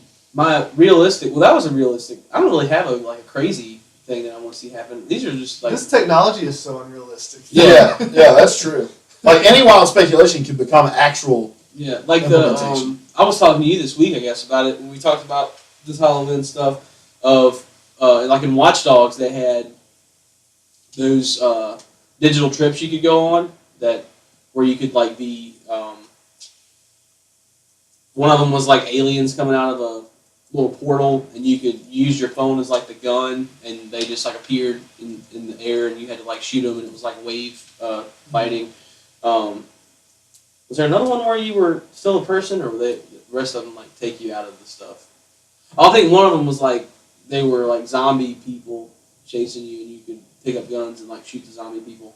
But like games where the game that popped in my head, which I think they already have Google Glass that does this, but the Ingress, where you have to like cat portals and stuff, it would actually like it could make the portal look like a real portal, and like XM would be all around the portal and stuff, and where you're walking, you would see like real things happening, real items to pick up, and you could go grab it, and that would be really cool, I think.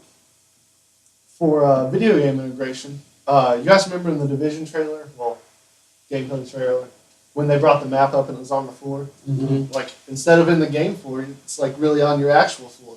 Oh, that'd be cool. And if you could set your waypoint simply by like pointing at it, Yeah. because it's controlled by hand gestures. Like the lady that was demonstrating it was using hand gestures, and I think it's got like a pretty wide field of view, so you can like have your hands down lower and using it. So I think that'd be awesome. Gosh, guys, we're in the freaking future. We're in the future. When Zombies U came out on the Wii U, like I was real excited about the massive pad. You had to actually use it to check bodies for stuff. Well, now the body's actually laying on your floor, which is kind of creepy, and you got to go over and dig around in its pockets. That was going to be part of my random speculation of like the room becomes the environment that you play in. Imagine a horror game like PT. You know, because PT was so scary Yeah, because I won't imagine that. because PT looked like a house that you could live in, but imagine if it was your house. Like at the very beginning of the game, it made you look all around the room. Oh And it scanned it, and it allowed what it was going to do to kind of adjust to the way that your house is set up. So, like, I got a hallway branching off of my living room, like, and I look down there, and that's where I see Lisa, and it looks like she's actually there. The only problem you'd run into there would be like locked doors and things. This is random this is wild No, speculation. no, I'm just trying to burst your bubble right here, but it's okay. I think that would be awesome. You hear a noise to your left, you look over, and Lisa's sitting on the couch with you. Like sipping a Dr. Pepper, Yeah. and then you're just real mad because it was just product placement all along. And she's like, try a nice, delicious glass of Dr. Pepper. Then she actually like goes through your body and you die. And I'm possessed. From that point on, Yeah. yeah, that would suck. Instead of Skype, we can. It's like Star Wars when the Grand Council's meeting, but some of them are away, and so you have a hologram talking to you. Gosh. Man. Gosh, We're in man. the future, you guys. I was thinking if you, like snap mode on Xbox, a lot of people were saying, what if it would snap to the HoloLens, like turn it almost into a VR kind of thing. But what if instead it snapped to a different part of your wall? So like I still have Halo going, I'm playing Halo, but I have television snap. So when I look over onto my wall, it's imposed onto the wall. Where like so when I'm waiting, I'm not looking at a real tiny screen of the NBA. It's an actual television that I'm watching that has it. Let's take it a step further. Let's. Were you getting ready to take that a step further? Yeah. Who needs a TV? Yeah, that's who needs a TV. Yeah. We're going. We don't need television. But I mean, yeah, seriously, like you got a 15-inch TV, I got a HoloLens, and I can project an 80-inch display on my wall. You know, that would be amazing. The really cool thing about this technology is, while it is AR, augmented reality, it can very quickly become virtual reality. Like one of the demos that they walked people through with the hands-on was like you went to Mars and traveled around Mars, and so you had the capability of becoming fully virtual reality. And if I had a chance to sit down with Phil Spencer, I would love to ask him the question, at what point along the path did you look at Oculus Rift and the potential of Sony going in a direction like Project Morpheus and say, virtual reality is not the way to go, it's augmented reality that's the way to go. And I would imagine part of it is that augmented reality can become virtual reality, but also guys like me who aren't really interested in a lot of virtual reality, I'm way more interested in augmented reality.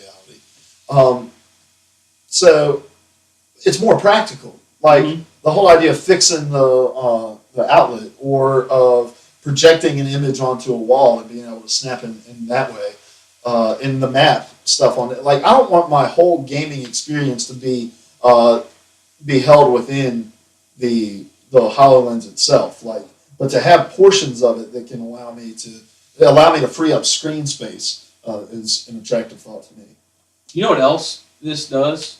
Why this works better than like Project Morpheus, I think, in my opinion. You're not bound to the Xbox with this happening. You mentioned the like fixing the outlet, and you have like somebody walking you through how to fix an outlet. Like that's not on your Xbox. You're not doing that on your Xbox. That's away from the console. Project Morpheus, you would be doing that with, with a console or something that's playing a game through the virtual reality system. This is like, it seems like to me what we're speculating is it's this device that is completely separate but can be completely integrated to your Xbox. Well, it is. The whole entire computer is fixed around your head. Like Yeah. the computer is built into it. So this is a standalone device that can be integrated. And that's just amazing to me that, you've got the power to take it away from, and I feel like that's going to be a lot more, like PS4 users could use this system if that's the case. It doesn't have to be integrated to an Xbox One. Like the PS4 users could use this and have this and buy this. I mean, I don't know if the same is for Project Morpheus. I'm not as well read up on that, but I mean it just seems like a much more enticing thing to have something that doesn't have to be bound to a system. Yeah.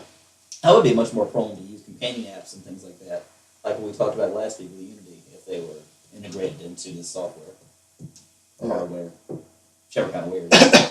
So, unlike virtual reality, where we were all we were kind of split down the middle on interest. Like I think we would all say the augmented reality thing is a little more enticing.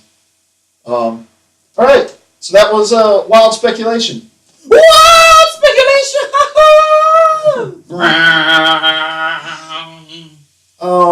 So next we move into our reviews. We got reviews for you. That works. And that a little metal ending to it. Mm. Ben, you've been waiting, itching, Yes, raring to talk about The Crew. The Crew. Tell us about The Crew. The Crew is everything that I've wanted in a racing game since Need for Speed Underground. The Crew is, how shall I put this? Everything that I've wanted in a racing game since Need for Speed Underground. It's so awesome because I thought the customization would be a lot lax, and there isn't when you first start out, there isn't a huge amount of customization, but there is a lot of in-depth things within getting your first car and getting cars later on. You got a garage that you can add your cars to, and from what's really cool is you don't Need for Speed. You had to go to a certain place to be able to edit your car and to pick up new cars, that kind of thing.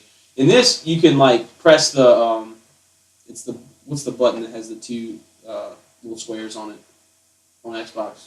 What is It's like that a start button? button. Is it a start So button? Menu. Menu something, whatever. You just press that button and up pops this little side menu on your screen, and you can go to a mobile garage from there. You can go to a mobile tune-up shop. You can go to to your map where you can place waypoints and stuff. You can go to challenges. You can go to find people who you can add to your crew. All those different things. And what's really cool, when I started playing it, and I was like, this may suck because you can't, when you have to go to a new place, you don't you have to drive to that new place, and you can't fast travel to, I think I had to go to I'm trying to think of what city I just went to. St. Louis, I think, from Detroit. I had to drive from Detroit to St. Louis, and I was like, this is going to be awful. Because I started driving and this takes forever. Road But- trip. But as you're driving, on the path that you're taking, so you don't have to divert from your path, on the path that you're taking to get to the place you're going, there are mini games you can drive through that pop up things that you do to get better equipment for your cars. So if you do well at this little one of them's you go through this blockade and you have to jump a certain distance off of a ramp.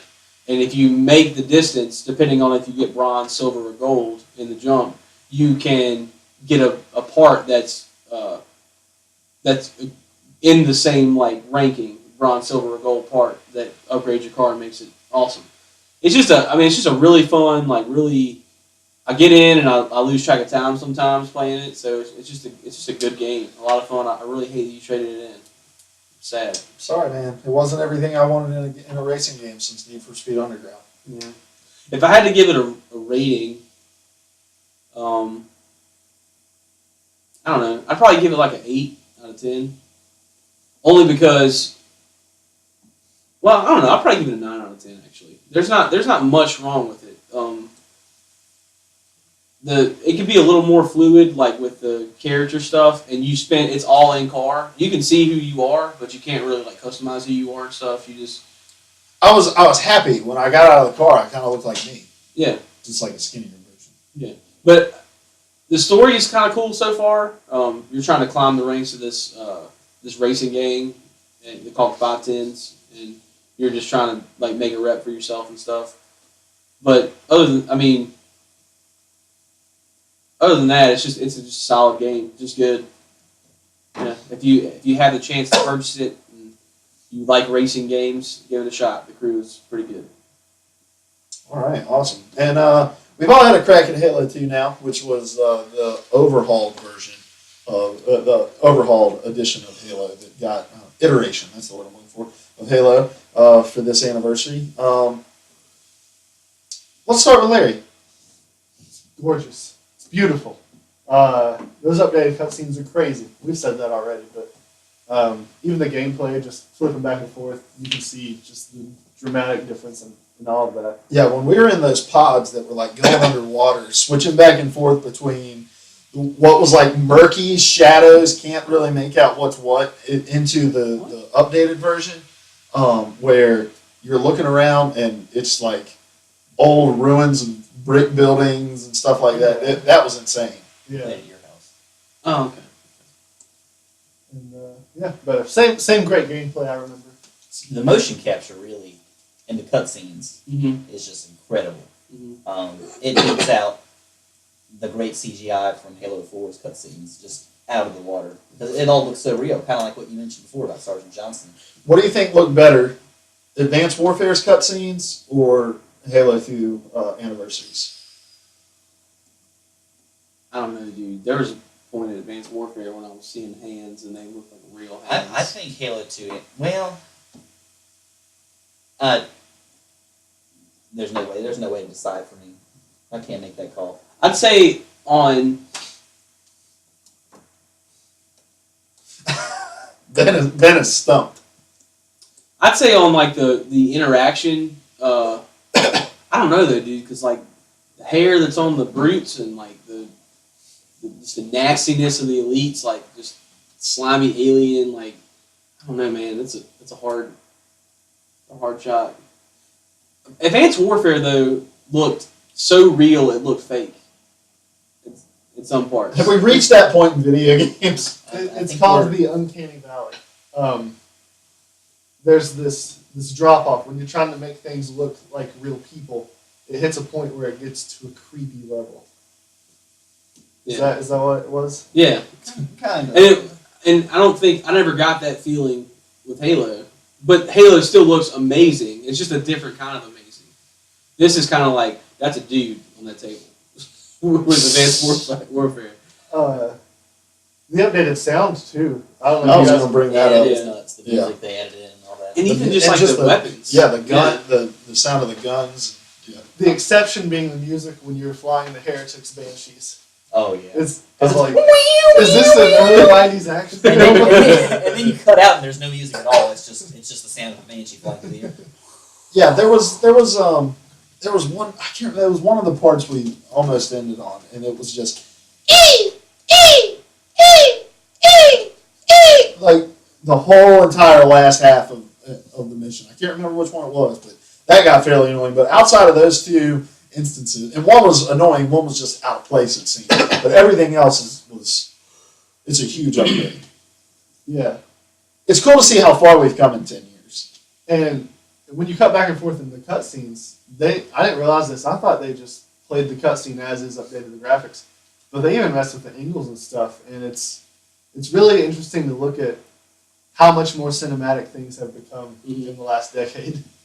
Have you guys gotten to the part where the Arbiter and Master Chief are together? No. Okay. Way to go, Ben! Well, I mean, I assumed it was only so far. you're close to it if you haven't gotten there yet. They're 2 missions behind us. And that cutscene is dramatically different. If you flip back and forth, you can't. I mean, Oh, with the grave mine. yeah, I'm not scared of the grave mine in the old one, but I'm like terrified of the grave mine, and in this one, and it's yeah. I'm unaware of what the grade mine is, Yeah. Good. so I can't be scared of it. There You there will be. You will be. there are two issues I've had that they're not big issues, just worth mentioning. One is there are a lot of places where I've like glitched through walls and fallen to my death in Halo 2. And I don't Really? remember it being that way. I don't think we've ever had that. We've had that problem at all. To be fair, it usually happens when I climb up somewhere I'm not supposed to be. But Okay. The game tends to kill me when I'm doing things I'm not supposed to do. but I went there all the time in Yeah. the original release. Well, and I think you'll notice, like, there are things that look like they exist in the game, but if it didn't exist in the original, you're more than likely not able to get on it. Yeah. And the second thing is, and I mentioned this earlier just in talking with you guys, when you find a terminal and it yanks you out of the game. Yeah, that's the Oh, yeah. stupidest thing. And that's just across the board, because it does the same thing in Halo 1. Yeah. Super dumb. I like that. One really cool thing, you like being yanked out of the game? I like the terminals. I like the I terminals. love but, the story. but I don't like them pulling me out of what I'm doing to watch them. I'd like But to go back it on- pauses it, doesn't it? No. No, it doesn't. Oh. I I learned don't that. think it doesn't co-op Oh, because you're playing with someone else. never mind then. It would be cool if it just snapped it. Oh, yeah. Yeah. Still sense to make it so. Yeah. I like having sentinel beams again. That's one of my favorite weapons ever. I love this thing. And you're right about burning. You're right about burning through ammo on that thing. Yeah. Yeah, It's you it's go nothing. right through it. Literally. But thankfully, every time you kill one, you get another one, so you can just kind of cycle through. That's true. Very true. All right, so moving on to our final segment. Oh, wait. I'm sorry. The crew, Halo 2. I do want to mention real quick, just because if I wait till next week, it won't be helpful to anybody. But I played the free game with gold for the month Oh, yeah. D4. I haven't gotten far enough in it that I want to give it a solid review, but I do want to encourage any of you Xbox Live people, download that game, D4, Dark Dreams Don't Die. It's the free game of the month. Although I don't know if it's a solid story and a solid game all the way through yet, it's just an interesting thing to experience. All I've done is the intro stuff, but it's entirely controlled with the Kinect. You're a detective. Sorry, Ben. Yeah, I won't be able to use it. Yeah. And you like use your hand to click on stuff, and you lean to like look around, and there's even, I assume there are going to be fight scenes later on. There's a part where you get attacked by this girl that is kind of a cat. She brings you a dead mouse. It's a very Japanese. And, you've got to like move the right way to block and stuff.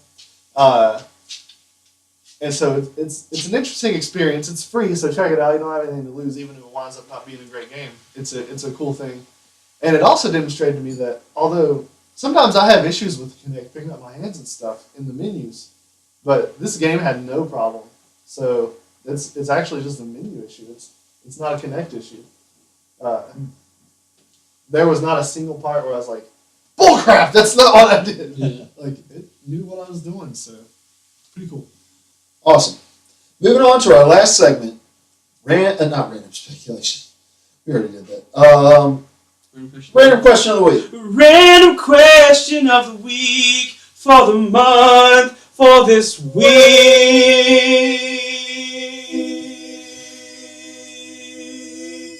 That one doesn't even make sense. I think that's my favorite one because it doesn't make sense. All right, here's our random question. This is only the second time we've been together this year on the podcast, on the News with the Podcast, guys. That's weird. Yeah. And so I want to ask you guys, if you had to speculate, it's not really random speculation, wild speculation. I want you to just give one or two predictions of things that are going to happen in the year 2015 in the gaming world. And then, if you want, one that has nothing to do with gaming. Predictions for the year. Yep, predictions for the year. One or two related to gaming, and maybe one that has nothing to do with gaming.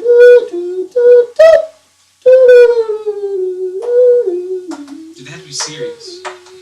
Not necessarily. Not necessarily. Do I need to do another round of it? Just one more.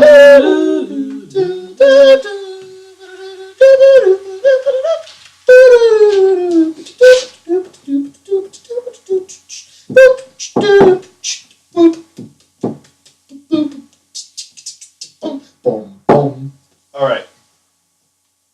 First, this no pre-orders thing is going to be a significant thing. I think lots of people are getting fed up with that, and hopefully we'll see that motivate some change in the gaming we'll actually see games that function. I think that would be cool. Cool. Second, I think The Witcher 3 will be very successful, and its model of not hiding a bunch of stuff behind expensive DLC, charging money DLC, will result in more games providing more content that you don't have to pay extra for. All right. And for the world in general. I didn't think about this one very well. Let me think about that one. Come back to me. Okay. All right. Well, all I have is what I expect out of gaming this year, and I fully believe, unfortunately, that Halo 5 will fail. I don't see it happening. If they can't make a beta work, I don't know. I'm prepared to For it to suffer. be as devastatingly bad as Master Chief Collection. Yes. It pains me, but that will be the first Halo game in 10 years that I didn't pre-order and wait in line at midnight for. Right. I have 3 gaming ones instead of Classic. Classic bet. instead of 2 Okay, gaming you ones. can in a take row. the one. Did you have another one? No. All right, you can take the one that's set to use. Okay. I think the Division is going to come out in 2015. I think it's going to happen. I really think it's going to be the best game that's ever been played on any console ever. Don't hype it up or anything. I feel like it's going to be wildly successful. I feel like I'm going to really love it. I feel like it's going to be great. Second speculation. I don't think the Division's going to come out in 2015. All my bases are covered. I'm just kidding. No, I think they're going to make a Battletoads thing this year. I think that's going to come out for either Xbox or PlayStation. More than likely Xbox. Because that's Phil Spencer was wearing a Battletoads shirt, and that makes me really happy, and I hope it happens. And third, I'm probably going to buy a Wii U. All right. Any predictions about the world in 2015?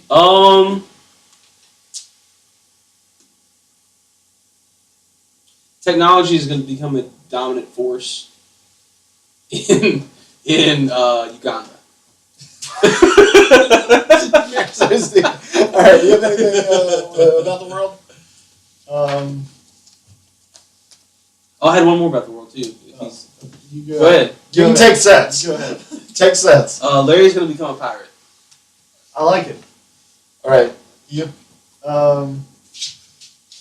This year is the return of mustaches being acceptable for men. Only mustaches. Just Right. mustaches. I gotta work on it. Beard-free mustaches. I'm gonna work on it. All right. Here are my 2 predictions for 2015. It's funny that you said the thing about the Division because mine is that it will not come out this year. I think this is a very ambitious game, and with all the trends they're gonna, and with all of their awareness of what made Destiny kind of stumble out of the gate, they're going to take their time. And so, as much as I would love to see it in 2015, I don't think we're going to see it in 2015. I believe there's going to be several big franchises that will be making their way downtown, walking fast at E3. Fallout is going to have a new game. That's one of my God, speculations. that would be great.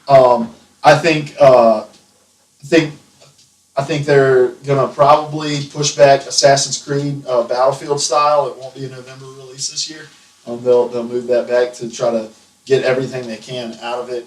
There's going to be a lot of stuff going on at E3, and I also think at E3 we may see PlayStation talk about some UI updates. And then for the world, this is the year that we lose a Spice Girl. That's it. We're gonna lose one. I don't know which one. Probably Sporty. Are they all alive still? I think so. Are they like 70? They were only like. How old do you think we are? Spice Girls were a thing when we were. Were they our age? They were like 10 years older than us. I've got a better prediction for the world. Okay. I'd like to really Ben Hankins this one. All right, go for it. Net neutrality will happen this year, and Google Fiber will begin to come to all of us. I hope. That's semi-gaming related, and I love it. All right. Let's play a new podcast, boys and girls. Let's go around the circle. I'm Ben. That's as much as I want you to know about me. All right. No, my My gamer prediction for tag- 2015 is Ben is going off the grid. My gamer tag is HuBombTrady, all one word for PSN. For Xbox Live, it's HuBombTrady, 3 words. No caps for any of it. And I stream at HuBombTrady, all one word on Twitch. Do you really? TV. I'm going to. I'm going to stream more. I'm going to try to stream at least once a week. Alright. I'm Buckzors on the PlayStation. I'm Dongzors on the Xbox. And Buckzors on the Twitch, but I never get on there, so don't worry about the Twitch. The Twitch Zors. I am Luke Croft. You can find me on Twitter at TK from Antioch. Find me on PSN and Twitch at Lodger Blackman, LODGERBLACKMAN, Lodger Blackman. And you can find me on the Xbox Lives at Download a Hoagie. I have been streaming a lot. I got a new Elgato. I love it. And I'll be streaming some 2K, some Halo. Hopefully, when we all beat Halo 2, we'll stream some Halo, a big team stream of Halo 3 co-op. Yes. Team stream. And so, be on the lookout for that. I'm Larry Hunt. I'm on Google Plus at Plus Larry Hunt. I'm on Twitter at Larry Hunts Zombies. LAR Hunts Zombies. Same thing for Twitch, which I do use on occasion now. Who are you looking at over there? Whoever I want. Lisa? Lisa is right behind you. Ursa? And is that it? Did I answer all the questions? So, it's as much information as you want to share about yourself. What's your social? Don't even give any. If you give one, they'll figure out the rest. Really? Yeah, that's how that works. Oops. I have green eyes. My 5'11". favorite ice cream flavor is pistachio almond. That's a lot of nuts. That's a lot of nuts, baby. You want fries with that? All right, I hate that movie. We are the Player 3 Podcast. You can find us on everywhere on the internet. Facebook, Twitter, Stitcher, Podbean, Blueberry, iTunes. Stitcher, Just search Podbean. Player 3 Podcast. You'll find us. And then if you want, head on over to player3podcast.com. You will be able to find all of our podcasts, our article on pre-orders, some reviews. Hopefully, Diz will have a 12 million word review on Far Cry coming for us this week. And we want to thank you guys for tuning in. If you have any questions, have any corrections, have anything you want to say, player3podcast at gmail.com. Hit us up. We'll see you next week. Player 3 Podcast! P3P.